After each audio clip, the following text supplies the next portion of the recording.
Hi guys, welcome back to the channel and welcome back to part 4 of the Audi RS4 B8 V8 rebuild. So in today's video, it's probably going to be split over quite a long time period.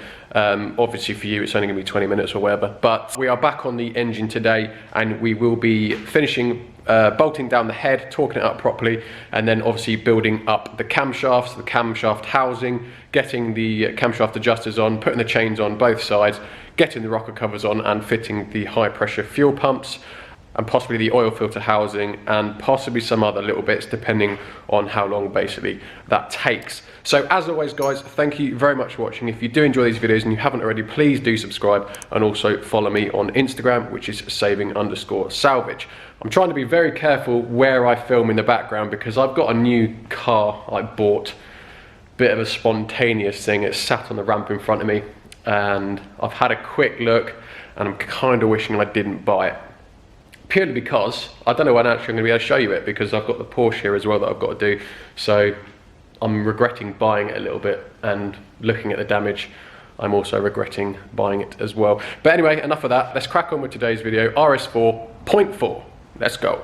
Well guys, naturally we are going to start off where I left off, and that is now with my laptop. And as you can see, I have the torque settings up for the cylinder head.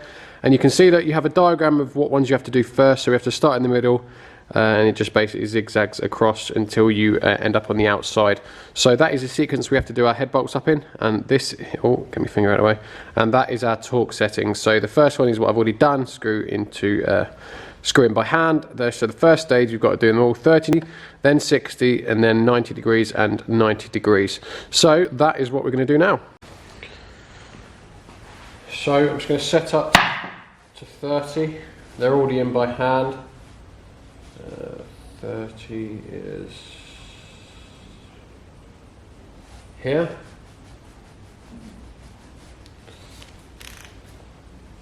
Right, and let's start with, let me quite like to do.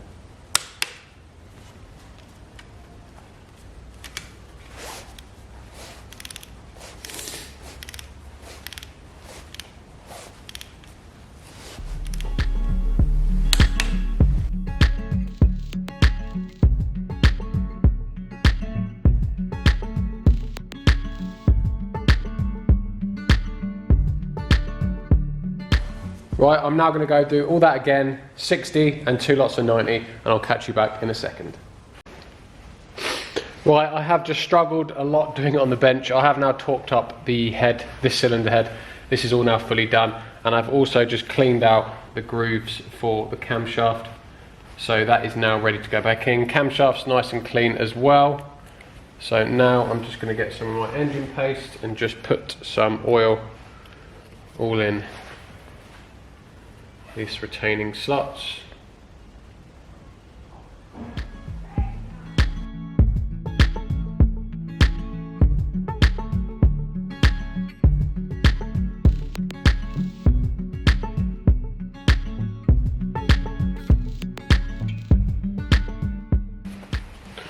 Right, first one we are going to stick on is intake, and that going to go there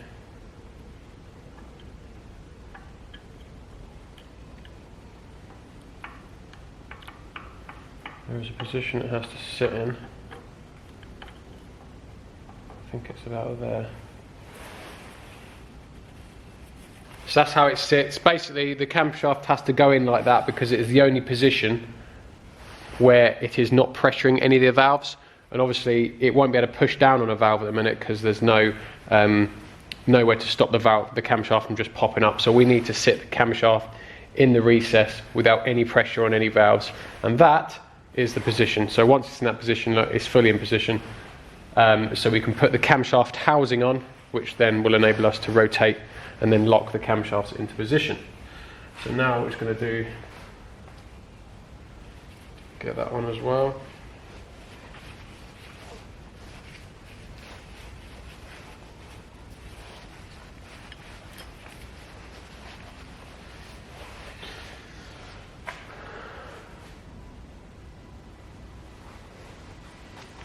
And that should be about here.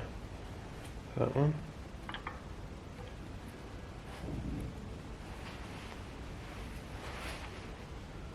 Out there. That's it. So that's the camshafts in.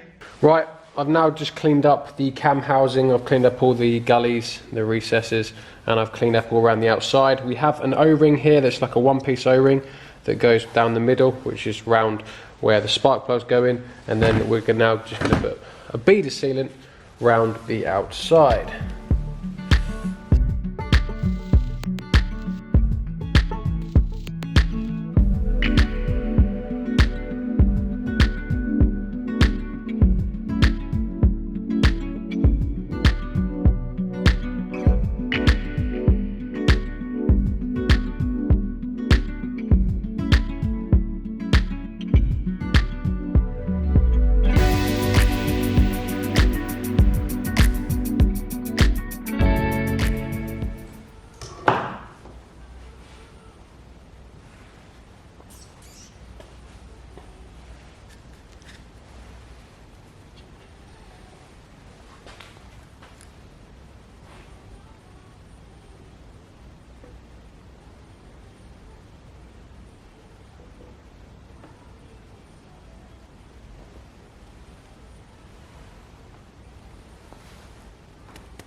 Right, so now the camshaft casing is all torqued down and sealed up properly. We now have to basically rotate the camshafts to lock them into TDC, and also the crankshaft as well. And as you can already see, I have just fitted the crank pulley here with just 3 bolts, just because you need to use this for TDC. Look, as you can see, look, there's a marker here on the crank pulley and a screw into the block, and you use a special tool, screw it into the block, and then that is your crank at TDC. So basically it just means all the pistons are sort of floating, so they're not interfering with any of the valves. And now what we've got to do, which is actually per instructions, we have to use the bolt that holds the VVT unit on, and we have to use a 23 or 24mm socket, which is what they say, and use that as kind of a big washer. And then you screw it in, and then once it goes up tight, you use that leverage to rotate the camshaft until it's in a position where we can lock it with our locking tools. So that's what I'm going to do now.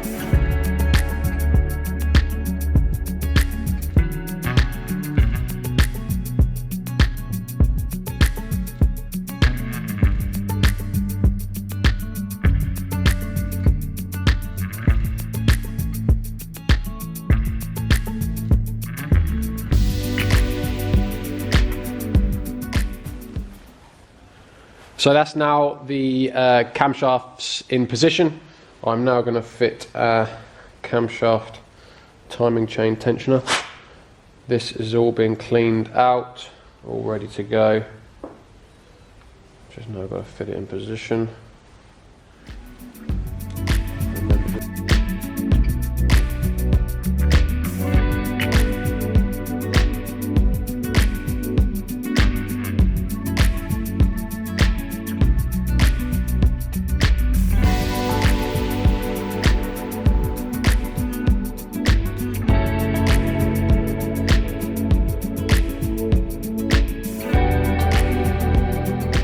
Right, now we're going to fit our VVTs, just clean this up. This is my exhaust VVT, which is easily identifiable because it says exhaust there, if you can see it. So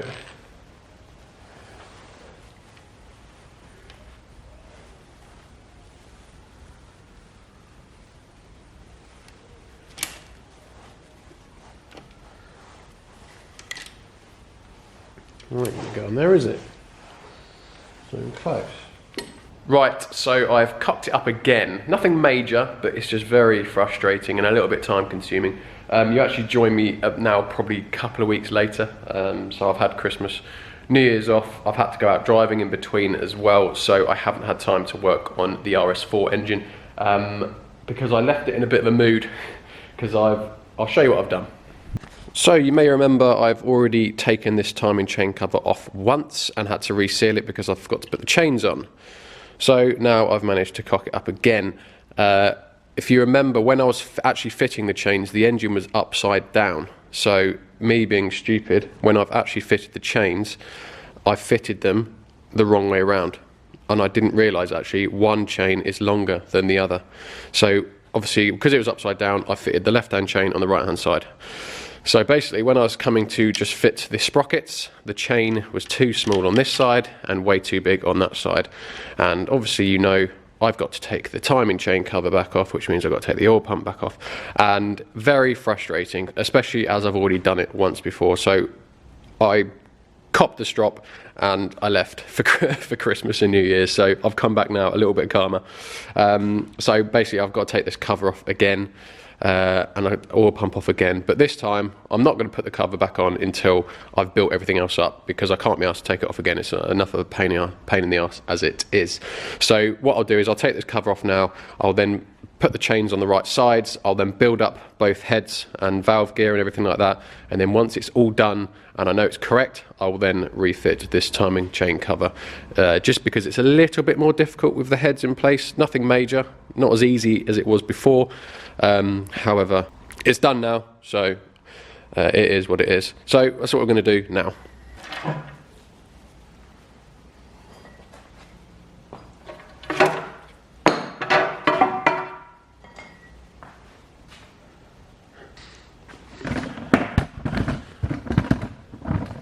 Right, so here we go. Look, got the timing chain cover off, and now it's going to be staying off until I've built up everything that I need to do, and then there is no room for error. It can go back on and stay on. So I'm going to leave it like that for a minute. Right, let's now crack back on with this head. So I last left it with it all in TDC. I fitted this, I think it's some sort of, well, it's the chain tensioner really, and like a pressure valve for the chain tensioner. So we have our VVT units here. So we've got the exhaust side, which is obviously this side. So if we get this in position. Right, so. Now, the only thing I'm not sure with on the VVT units is, do they need to go in a specific position?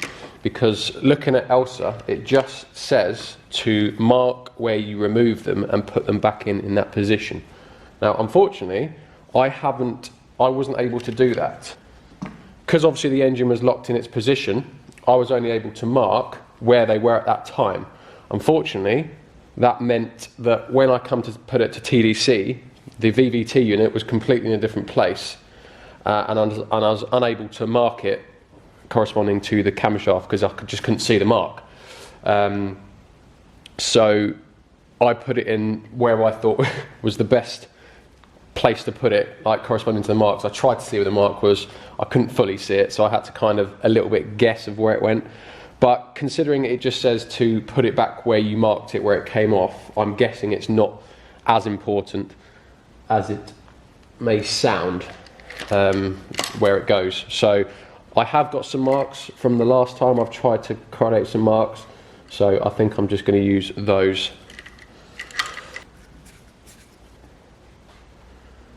Right.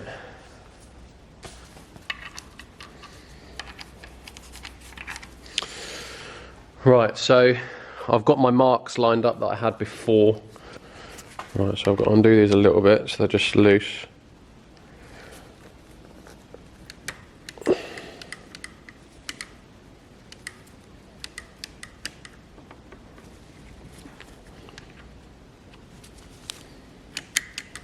Right, so now I've got to pull the pin.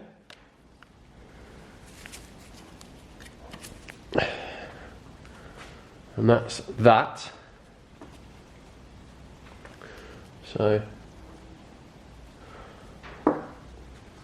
that pin's now pulled, so it's now taut, and my timing, well, my marks that I've made for myself, they're in the correct position. And I think I've now just got to torque these VVTs up. So same as before here, look, I've got my special tool here, which is used to tighten up these camshaft adjusters. So I'll stick it over, whichever way around it goes. There we go. Found a tool that fits nicely. So all we've got to do first is obviously got a counter hold tool here to make sure we don't damage the camshaft adjuster. And I've got to just do 40 Newton meters to start. So we'll just hold it on here. There we go. And then same with this one.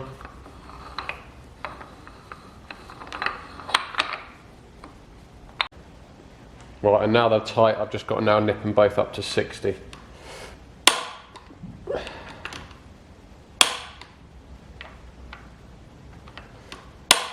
And there we go. That is that head done. And that head now should all be timed up. So we'll now move on to t'other head. So that's this head now completely done. All we've got to do is to check the timing. We have to pull the pin for the crank, obviously remove our camshaft locking tool here, and we will rotate it twice or 3-4 times, whatever. And then what we've got to do is relocate the camshaft locking pins, and as long as that crankshaft locking pin screws back in, that means it is all timed correctly. But before we do that, we have to build this head up. I'm not going to show it, I'm going to put it on a time lapse now while I do that, because obviously it's exact same procedure as this side. And if you remember, I haven't actually got any of this, I've just got one lonely bolt holding it in loosely. So I'm now going to do all this on time lapse, get it to the state of this one, and then we can rotate the engine to check the timing.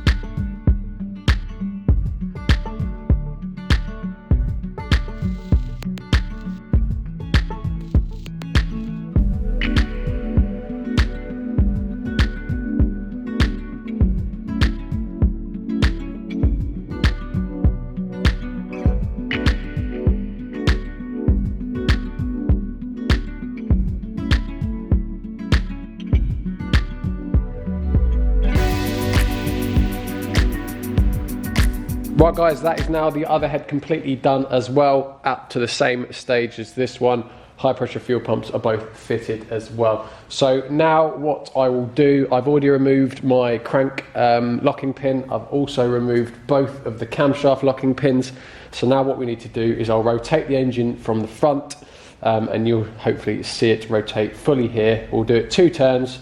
And then hopefully everything will line back up properly, and if it does, it means it's fully timed up, and then we can refit my timing chain cover and the 2 upper timing chain covers as well. So let's give it a spin.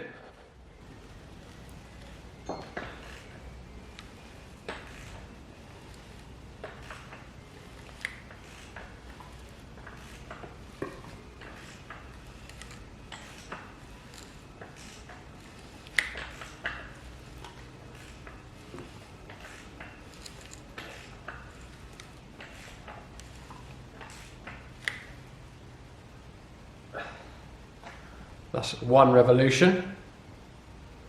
I'm just going to go for another one.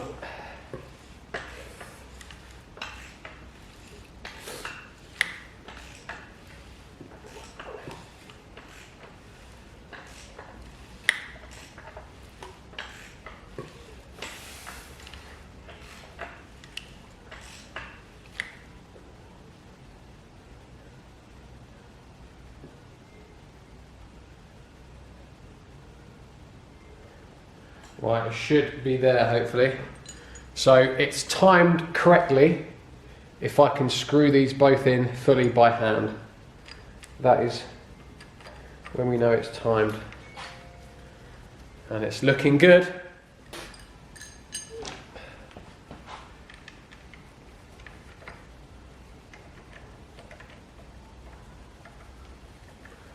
It's looking positive. Beautiful, straight in, no issues at all. So that is the engine fully timed up to a T. Right, so the next thing I'm going to put on is the rocker covers. I'm just going to go and clean this one, look, because it looks mank. And annoyingly, I didn't show you before in the other one, because the other one was absolutely covered. Had oil residue all around the oil filler cap, so that was covered. That is in the process of getting cleaned at the minute. I'm just doing it in the parts washer. Right, I've kind of cleaned up the engine one. It's not great. There's still some bits on the end I need to do, but it looks good enough. So now we're going to fit that onto one of the cylinder heads. I've absolutely covered the camshafts in lube oil, by the way, so they're all fine. Obviously, I'm not going to start pouring oil onto the camshafts from here because I have no sump on, so I do not want it just going over the bench. But there is enough oil in the camshafts, so that is fine.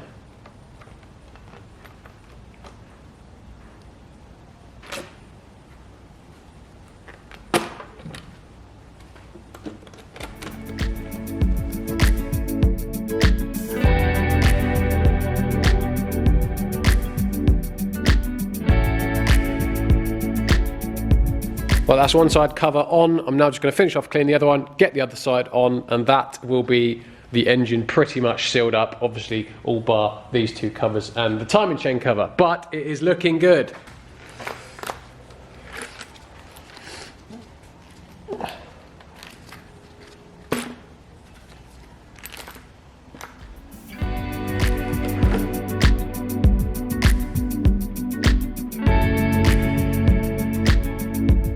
Right guys, that is it for today's video. We have the engine 90% built up in, well, closed off in terms of everything mechanical.